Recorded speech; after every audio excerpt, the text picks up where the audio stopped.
Whenever you're dealing with an apologist for Islam, or even a Muslim, and you bring up jihad, almost immediately they kick back to you, well, what about those terrible Crusades? Why, they're the moral justification for jihad. I mean, we're just as bad as they are, so let's not talk about jihad, okay? Let's talk about the Crusades. Well, what I would like to talk about here are facts.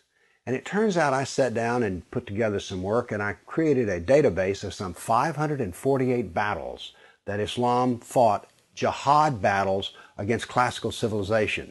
And these aren't even all the battles. It really doesn't say much about Africa and India, Afghanistan and all that. It's primarily the battles against the classical civilization of Rome and Greece. So, 548 battles is a lot, and it's too much to even comprehend.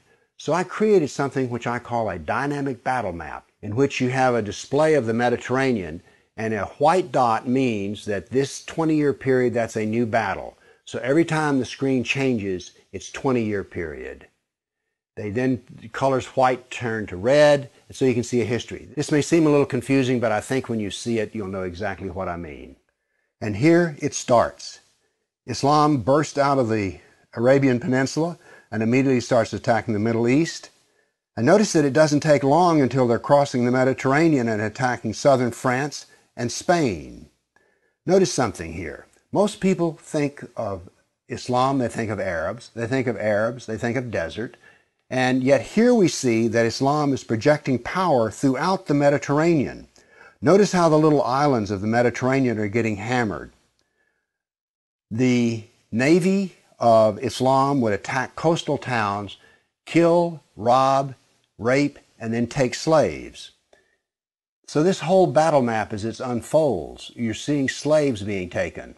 Over 1 million slaves were taken out of Europe into the Islamic world. That's something you don't think about much, but it's absolutely true. There were over 200 battles fought in Spain alone. And we also see, however, on the east coast in Turkey, that Islam is trying to break into Europe.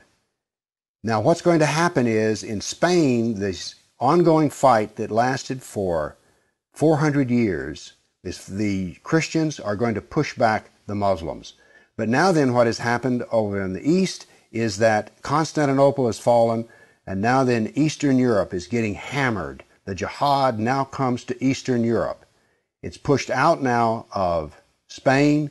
Northern Africa is now completely Islamic. The Middle East is completely Islamic. This is all jihad, relentless jihad. And why is it so relentless?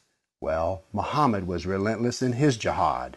And these people are good students of Islam, and so it's against the kafir, on and on. It was traditional that when the Sultan came to power, the brand new Sultan, he would immediately try to launch new wars, because he was going to be noted in his Islamic history as to how well he fought against the kafir. So that's what the jihad looked like over that time period, 548 battles. But remember, when you bring up jihad, people want to bring up the Crusades. So I also prepared a dynamic battle map of all the offensive raids of the Crusaders. Let's watch it and make a comparison. And so it begins. The Crusades enter into Turkey and the Middle East. Battles go on, but aren't there far fewer than you thought there might be?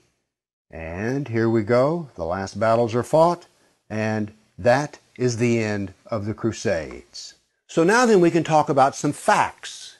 Yes, there were Crusades, but notice they ended centuries ago, and jihad is being practiced today. Jihad has been with us for 1,400 years. There is no comparison between jihad and the Crusades, certainly not a moral comparison.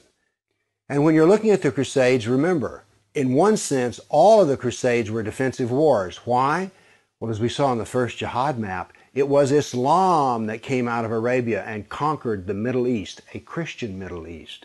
And so the Crusaders were trying to free their Christian brothers and sisters from jihad. So there's no moral comparison at all. The motivation of the Crusaders was to free Christians. The purpose of jihad is to enslave the kafir. So the next time you hear somebody talk about, oh, those dreadful Crusades, you've seen some facts about the matter. Why don't you pipe up and tell them you know, you don't really know the matter?